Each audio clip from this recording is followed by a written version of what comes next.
Assalamualaikum warahmatullahi wabarakatuh. Halo teman-teman, kembali lagi bersama saya Verly Erlita. Di video pembelajaran Akuntansi Keuangan 1, dosen pembimbing Ibu Sri Purwati Widyastuti. Materi tentang laporan posisi keuangan dan laporan perubahan modal. Simak videonya. Pertama, kita akan membahas apa itu laporan posisi keuangan. Laporan posisi keuangan atau neraca adalah salah satu laporan keuangan yang memberikan informasi tentang posisi keuangan perusahaan yang terdiri dari aktiva, kewajiban, dan ekuitas yang disajikan pada akhir periode.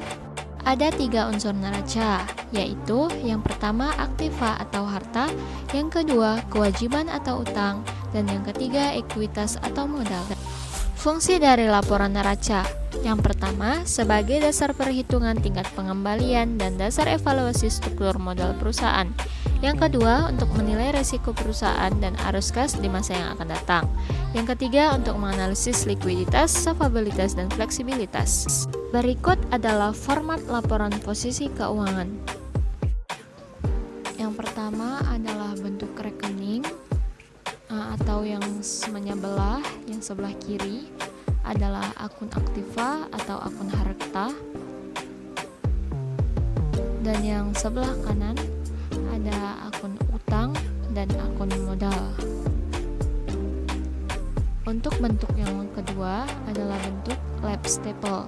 Dalam bentuk ini, susunan harta, utang, dan modal disusun berturut-turut dari atas ke bawah. Jadi, harta yang letaknya paling atas, urutan kedua yaitu utang, dan yang ketiga adalah modal.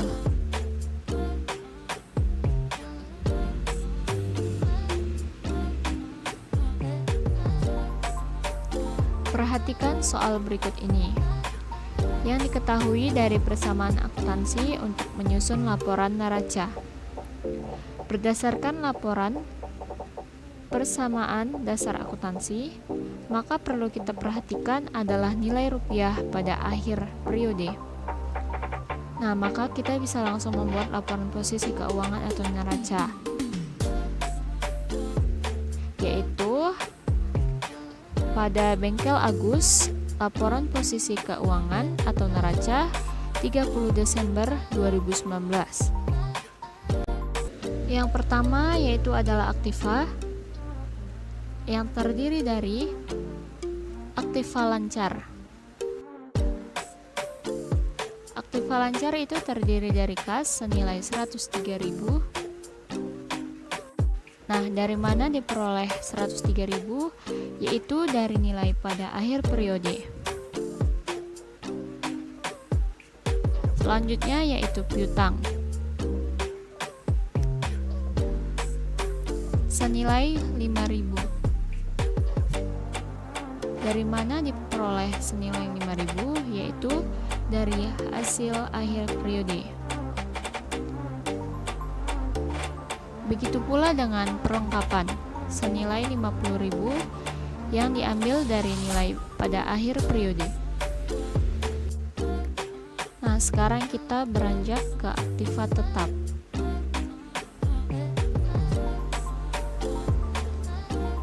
Aktiva tetap yaitu terdiri atas peralatan senilai 160.000 diambil dari nilai akhir periode akuntansinya.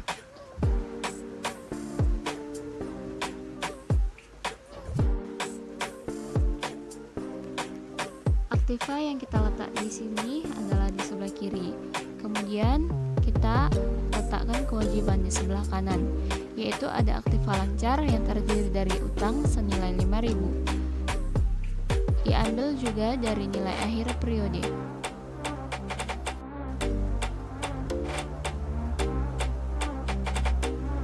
Kemudian yaitu ada ekuitas atau modal, yang terdiri dari modal senilai Rp313.000 dari nilai akhir periodenya. Aktiva yang kita letakkan di sebelah kiri kita jumlahkan dengan aktiva yang kita letakkan di sebelah kanan, sehingga jika ditambahkan nilai rupiahnya sama, yaitu sama-sama Rp318.000. Format kedua yaitu adalah bentuk stafel atau bentuk laporan laparogi yang disusun berurutan mulai dari aktiva, kewajiban, dan modal. Untuk utang letaknya paling atas, kewajiban, dan juga modal diletakkan secara berurutan. Jumlah perolehannya sama dengan seperti yang tadi, hanya saja letaknya saja kita susun secara berurutan. Maka hasil yang kita dapatkan juga sama, yaitu sama-sama berjumlah 300.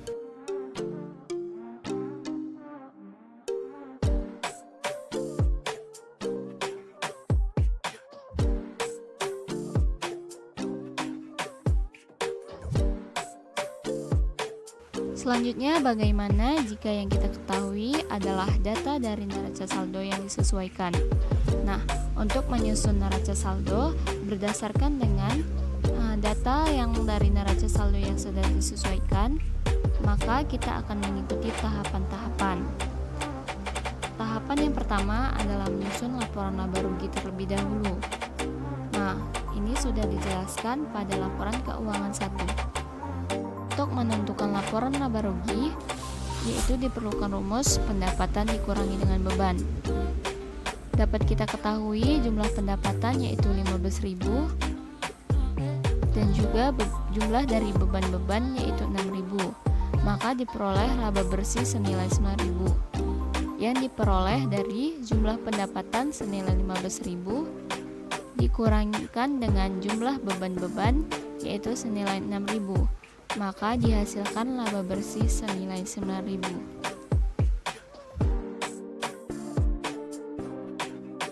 Setelah laporan laba rugi dibuat, maka langkah selanjutnya adalah menyesuaikan laporan perubahan modal. Modal awalnya yaitu senilai 6 juta rupiah. Kemudian laba bersih diperoleh 9 juta rupiah.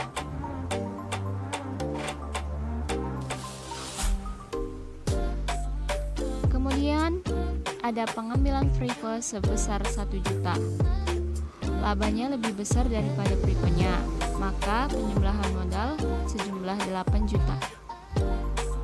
Modal akhir diperoleh sama dengan modal awal ditambah penambahan modal, sehingga modal akhirnya sebesar 14 juta.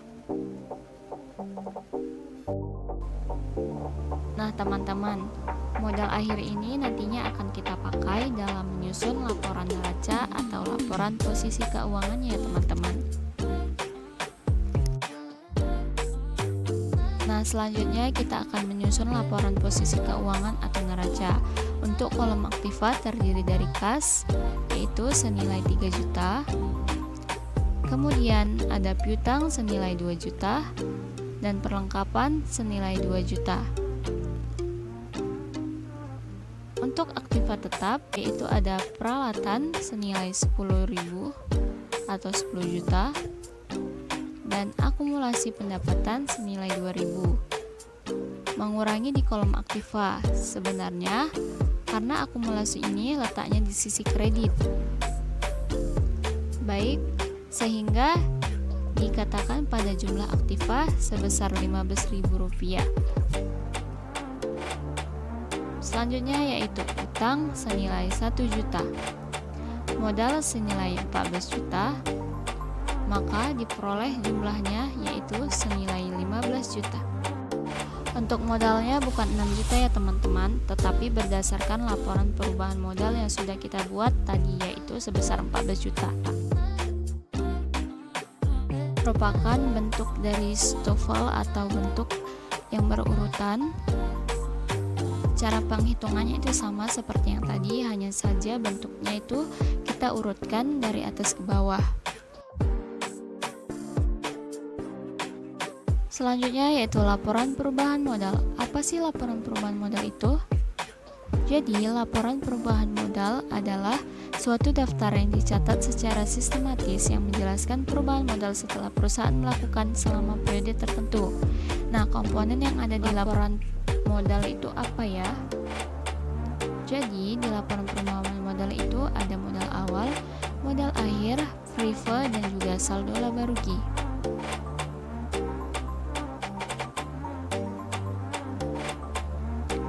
Ini merupakan contoh laporan perubahan modal pada perusahaan perseorangan.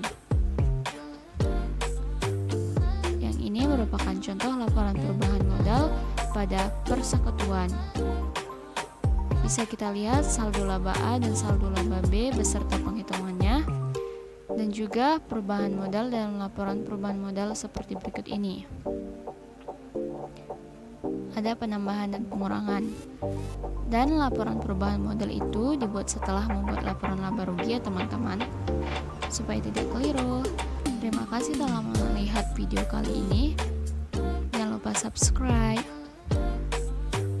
Thanks for watching. See you next video. Bye bye. Wassalamualaikum warahmatullahi wabarakatuh.